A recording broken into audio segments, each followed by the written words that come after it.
Maximum reels মই এইখিনি ঠাইতে বনাওঁ। আপোনালোকে দেখিছে চাগে, মানে ইনষ্টাগ্ৰামত চালে পাব, ইউটিউবত ইমান বেছিকৈ ৰিলচবিলাক দিয়া নহয় যে, সেইকাৰণে ধৰিব নোৱাৰিব পাৰে।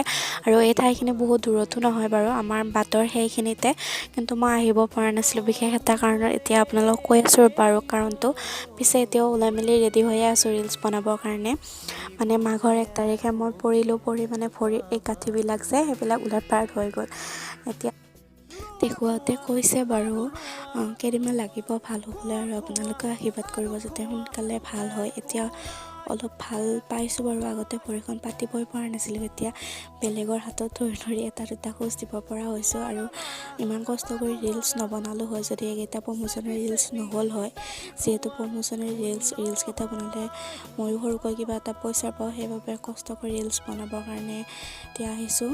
আৰু ৰিলচকেইটা বাৰু মই বনালোঁ, ইনষ্টাগ্ৰামত দিছোঁ, আপোনালোকে চাব দেই। বাই।